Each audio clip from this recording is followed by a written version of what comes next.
welcome back to my channel. And yeah, in case you hear anything in the background, I'm literally outside, and it's 9 o'clock. It's raining. Sounds pretty chill. It's hot in my house, and it's pretty chill outside. So I'm gonna be here with y'all for a little minute. Y'all get to listen to the rain. Yeah, it sounds pretty good out here. I'm just chilling and stuff. I just decided, why don't I make a video?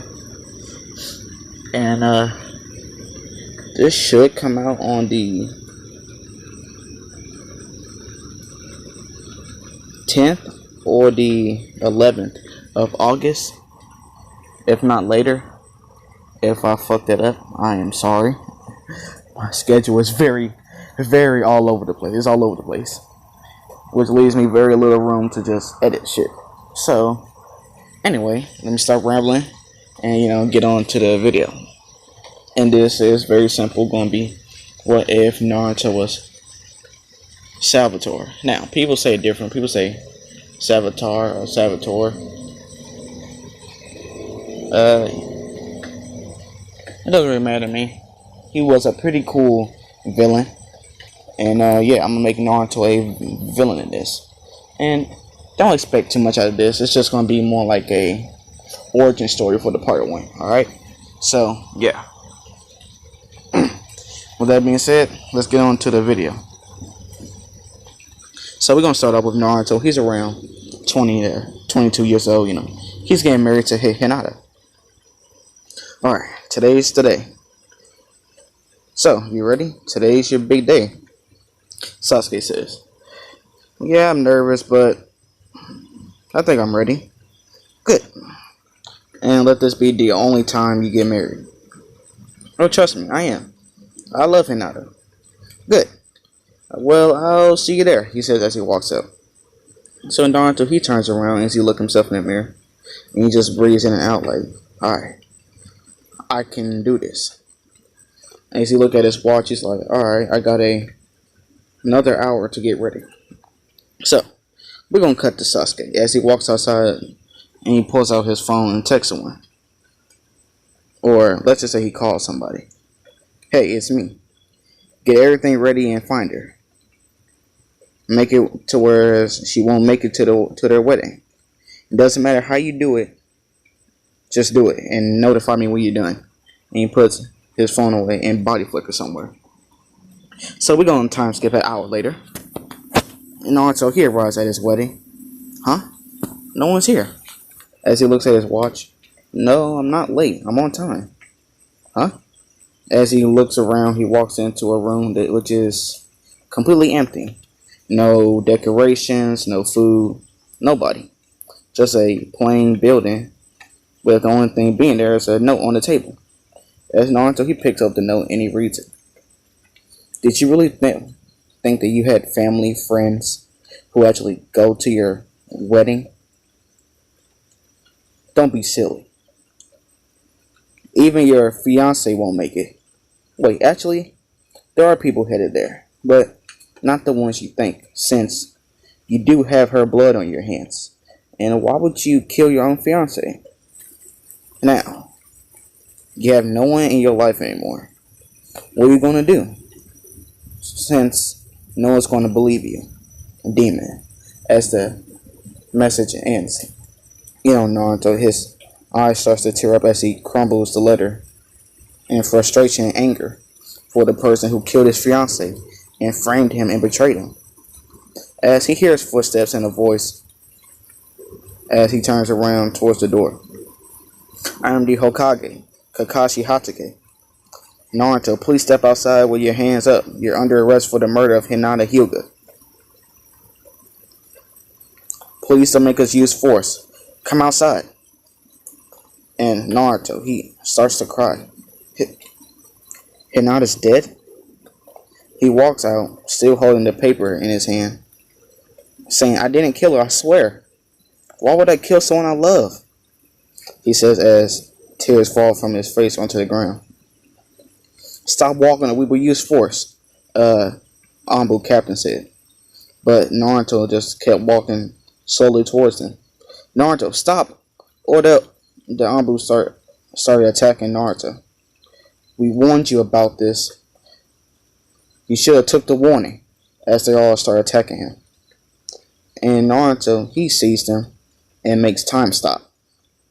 Since he is really fast in this, he knocks them all the Anbu out as time starts to start back up again. Can't you see I'm not a murderer? Come on, Kakashi Sensei, you believe me, right?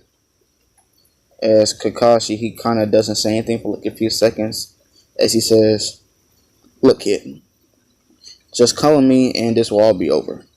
He doesn't care what happens to me. Naruto's eyes go slitted red, and also blue electricity start surrounding him before he zooms off in a trail of the same blue electricity. Kakashi gets knocked down, and the windows are shattered as Naruto breaks the sound barrier at least, let's say a good 50 times as he speeds off. So we cut to Naruto, who is still running and running, gaining more and more speed, shattering windows and glass as he zooms past buildings as a blue streak. Why? Why did this have to happen to me? On my wedding day of all times? I don't know. Everything just kind of happened so fast, even I couldn't keep up. Sorry, kid. I know this was your big day and all. It's alright, Kurama. I don't blame you. And, Kurama is looking at how fast Naruto's going. He is now reaching 5 times the speed of light. He is going extremely fast at this point, tearing apart everything that's basically what's next to him gets immediately ripped to atoms as how fast he's going. As Kurama notices, says, "Kid, you might want to slow down." And Naruto, he gains so much speed that he opens up a portal and runs straight through it and out on the other side. So all of a sudden, Naruto, he wakes up in a bed as he lays up gasping. Where am I? He looks around. Wasn't I just running a second ago? Kid.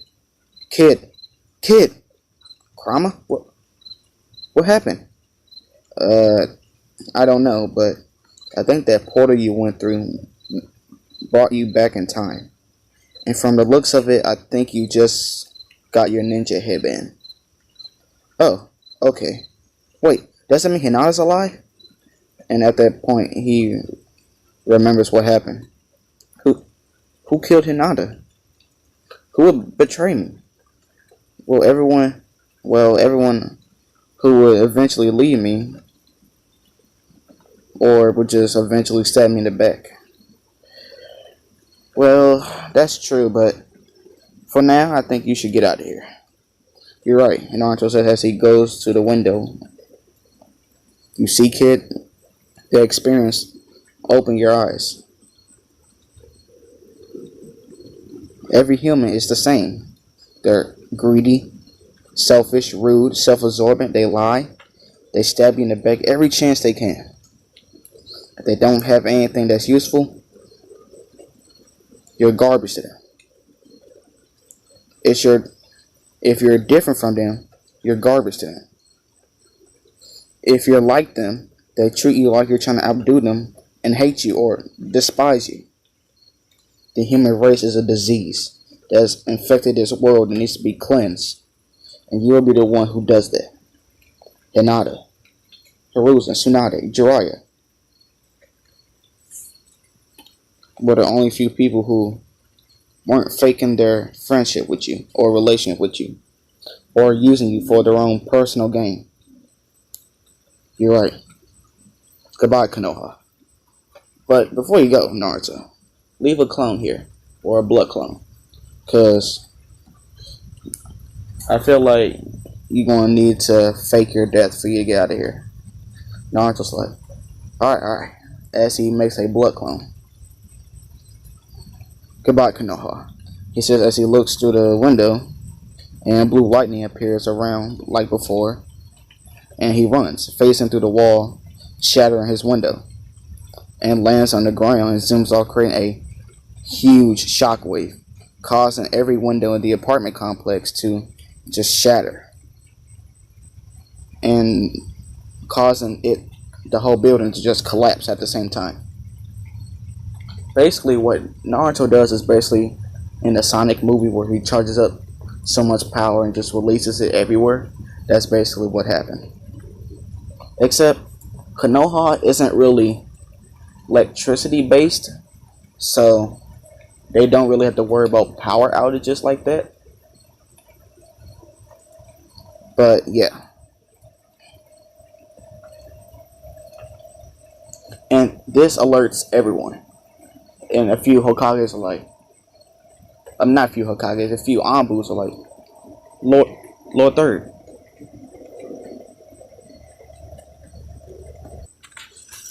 An apartment complex has just been completely destroyed. What? He says as he body flickers to there. As he look around and he's noticed that it's the apartment complex that he allowed Naruto to stay in for a bit. And, you know, that place is pretty much destroyed, rubble. All the bricks and everything that's been trying to keep it together, holding it up, has been completely destroyed. And some of the people are injured. Some, I'll just say some are extremely hurt and stuff. Because, you know, in a building just ripping to pieces, falling on you, that will cause a few deaths and a lot of injuries. And one of those few deaths are Naruto Uzumaki, he says, as he's moving through the rubble, trying to scoot everything out the way, as he sees Naruto's clone, lifeless body on the ground.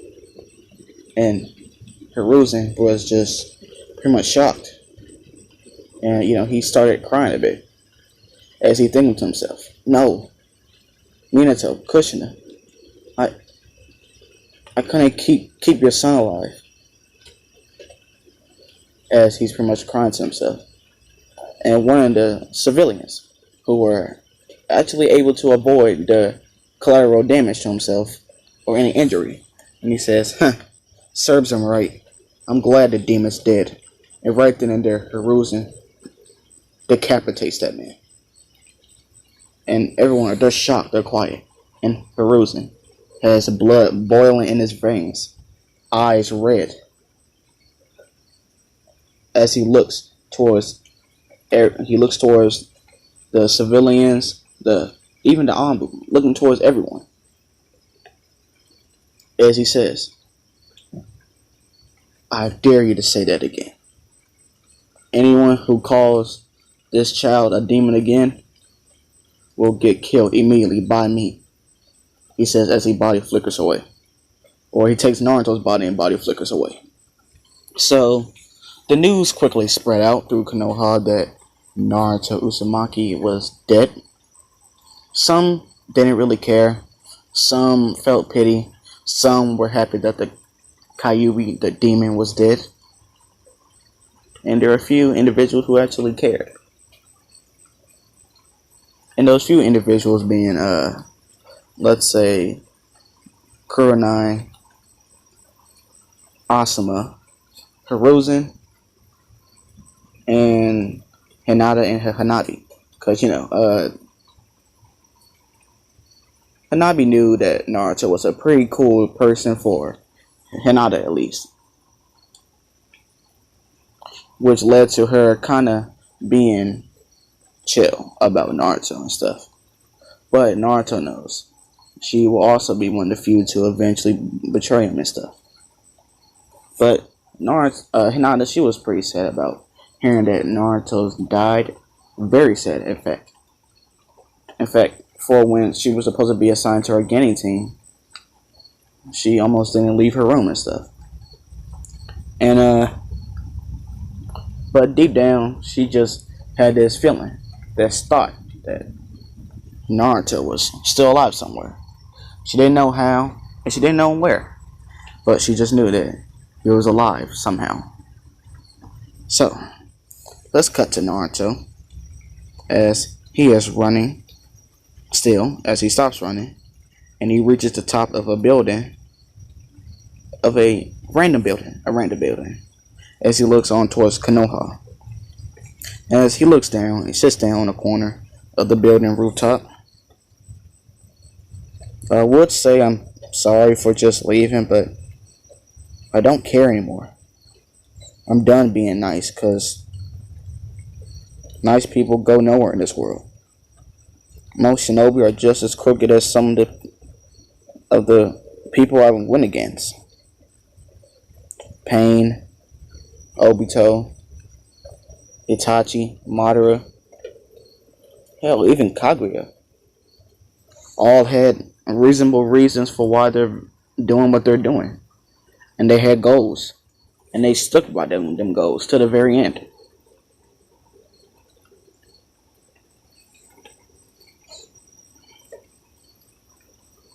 Everyone had their own reasons for doing what they were doing. And neither of them really thought they were the bad guy in the situation. Pain thought he was helping the world, what he was doing. Itachi thought he was helping his brother and what he was doing. Kaguya, hey, I think I might need to finish her job for her. This world has gone through too much stuff for it to just try to act like everything's gonna be better. And I've tried my hardest, my absolute hardest, trying to keep these people satisfied, happy, keep this village safe. And what do I get in return?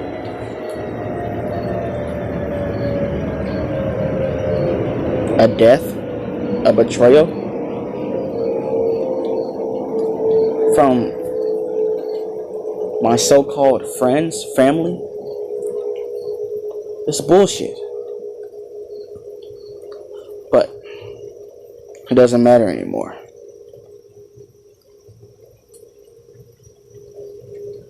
So it's better off.